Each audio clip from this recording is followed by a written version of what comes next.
Saya langsung ke gagasan-gagasannya Adam Smith.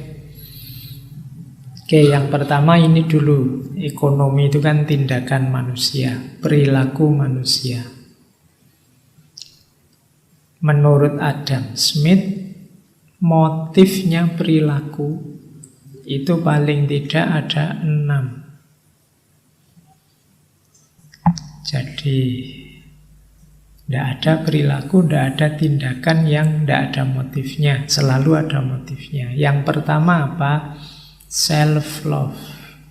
Cinta diri. Berarti kepentingan diri. Apa yang kita lakukan paling tidak pertama-tama adalah apa yang kita inginkan.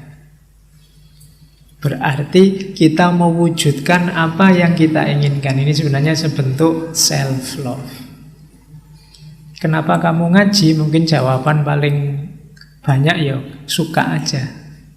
Suka aja itu kan berarti kamu senang dengan ngaji, terus kamu wujudkan dengan tindakan berangkat ngaji. Ini sebentuk cinta pada diri sendiri. Jadi motif pertama tindakan itu biasanya karena self-love. Kenapa kok kamu duduk di pojok? Kenapa kamu milih di tengah saja biar tidak kelihatan? Kenapa kamu milih itu? Pasti karena pertimbangan-pertimbanganmu. Terus kamu wujudkan keinginanmu sehingga terjadi. Nah, itu berarti dasarnya ya cintamu pada dirimu. Ada yang kedua, simpati. Kalau ini tidak pertimbangan diriku, tapi pertimbangan pada orang lain. Ada juga loh manusia yang tindakannya karena mempertimbangkan orang lain. Namanya simpati. Misalnya kalian dapat duduknya di tengah. Sebenarnya kamu capek, silo, kamu ingin selonjor. Tapi terus kamu, kalau saya selonjor, temanku yang depan ketendang mesti. Sudahlah, meskipun aku ingin selonjor, tidak jadi selonjor biar temanku yang depan tidak kena tendang. Nah, itu kamu apa? Mempertimbangkan teman. Itu namanya simpati. Kamu ngantri minum di depan itu. Kamu mau ngambil, loh yo kok tinggal dikit kopinya ini. Kalau tak ambil terus habis. Ini di belakangku masih ada 3 orang ini. Ini kalau tak get tenan entek iki. Terus sudahlah, aku setengah gelas saja. Nah, itu simpati namanya. Jadi tindakan yang mempertimbangkan situasi orang lain, tidak hanya dirimu. Nanti ada perilaku ekonomi yang juga semacam ini. Terus ada tindakan yang buah dari keinginanmu untuk bebas, keinginanmu untuk merdeka. Ya, banyak. Kadang-kadang kamu kuliah terus bolos. Itu mungkin karena keinginanmu untuk merdeka. Kuliah nanti susah pak, suruh pakai sepatu, suruh pakai baju, di sana tidak bisa macam-macam. Udahlah, tidak usah masuk aja, tidak apa-apa. Selama ini saya rajin, sekali-sekali bolos kan tidak apa-apa. Itu keinginan untuk bebas. Jadi banyak perilaku-perilaku kita biasanya dalam bentuk ingin keluar dari yang selama ini berjalan atau yang selama ini kamu ikuti. Itu juga motif dari tindakan. Terus ada juga yang sense of propriety. Jadi karena sopan santun. Jadi misalnya kamu lewat depan saya, terus kamu agak bungkuk-bungkuk. Itu karena sense of, padahal saya juga tidak nyuruh begitu, tapi kamu tidak enak. Itu karena kamu punya sense ini, rasa sopan santun. Jadi tindakan, ya rasanya memang tujuannya apa, tidak penting juga, tidak ngefek apa-apa juga, tapi ya tidak enak. Jadi karena kepemilikan sopan santun. Ini biasanya dididik oleh lingkungan sekelilingnya. Kemudian motif juga ada yang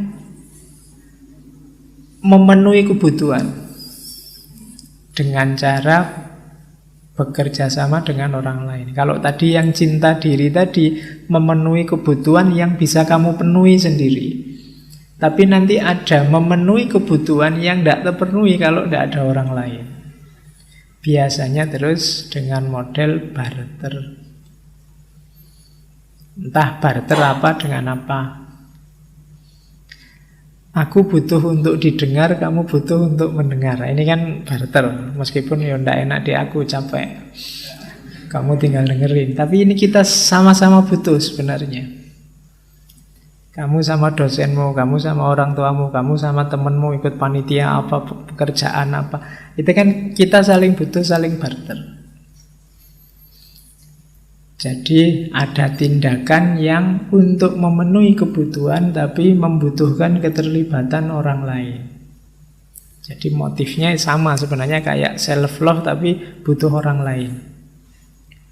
Kemudian yang terakhir ada motif adalah mengejar cita-cita dan kepentingan secara bebas.